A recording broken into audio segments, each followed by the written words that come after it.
રાજકોટમાં કથિત કસ્ટડિયલ ડેથનો મામલો સામે આવ્યો છે। મૃતકના પુત્ર આનંદ સીતાપરાએ સમગ્ર ઘટનાને લઈ પત્રકાર પરિષદ યોજી હતી। તેઓએ જણાવ્યું હતું કે ગત તારીખ 12 એપ્રિલ 2024ના રોજ સામાન્ય બાબતમાં મારામારીની ઘટના બની હતી, જેમાં પોલીસ તેઓને લઈ ગઈ હતી। ત્યારબાદ તેઓ બેભાન હાલતમાં મળી આવ્યા હતા, તેથી તેઓને સિવિલ હોસ્પિટલમાં સારવાર અર્થે ખસેડવામાં આવ્યા હતા, જ્યાં 18 એપ્રિલે સારવાર દરમિયાન તેમનું મોત નીપજ્યું હતું। પુત્ર આનંદ સીતાપરાએ પોલીસના મારથી મોત થયાના આક્ષેપો કર્યા છે। આ સમગ્ર મામલે હાઈકોર્ટમાં રીટ કરાઈ અને બાદમાં હાઈકોર્ટ પોલીસ કમિશનર તેમજ કુવાડવા પોલીસ સ્ટેશનના પીઆઈને તપાસ કરી તાત્કાલિક કાર્યવાહી માટે હુકમ કર્યો હતો। દોષિતોને આકરી સજા થાય તેવી પરિવારજનોએ માંગ કરી છે। મારું નામ આનંદ અમરસિંહભાઈ સીતાપરા છે। વેલનાથપરા મોરબી રોડ ઉપર રહું છું।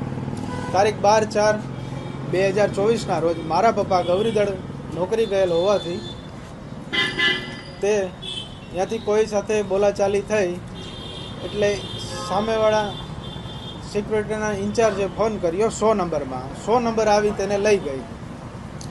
100 નંબર આવીને લઈ ગઈને અમને જંગલ વિસ્તારમાંથી મળ્યા, અહીંયાથી રાહતદારી રસ્તે નીકળ્યા હતા ને, એ લોકોએ એવું કીધું કે આ તમને શું થાય? મેં કીધું મારા પપ્પા છે, તો કે અહીંયા બેભાન હાલતમાં ફૂલ તડકે પડ્યા છે, અહીંયા જંગલ વિસ્તારમાં છે। પછી હું ગયો ત્યાંથી લઈ અને એને દવાખાને સિવિલ હોસ્પિટલમાં પહોંચાડ્યા। 6 દિવસની સારવાર બાદ તેનું મૃત્યુ થઈ ગયું। જાણવા મળ્યું છે કુવાડવા પોલીસ ચોકીથી 100 નંબર આવી હતી। શરીરમાં ઈજાના હતા, અહીંયા પડખાના ભાગે ઉજાગરણ હતા, પછી બ્રેન હેમરેજ થઈ ગયું હતું,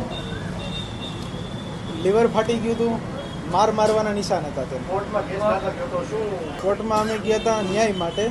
કોર્ટે હુકમ કર્યો છે કે આની તપાસ થવી જોઈએ અને આનો ગુનો દાખલ થવો જોઈએ। પોલીસ ઉપર તપાસ થવી જોઈએ, જ્યાં સિક્યુરિટીના ઇન્ચાર્જ હતા એની ઉપર તપાસ થવી જોઈએ, અને ત્યાં સપ્તાહના આયોજકો સાથે આ ત્રણેય શંકાના દાયરામાં છે। આ વાતચીત કરી હતી કે મને પોલીસે માર્યો છે, એ રીતે વાતચીત કરી હતી। તો એ હુકમ આશરે 4 તારીખે હુકમ કરેલો છે। ગુનો દાખલ કુવાડવા પોલીસ ચોકીમાં। બસ અમને માંગ ન્યાયની જ છે કે અમને ન્યાય મળવો જોઈએ।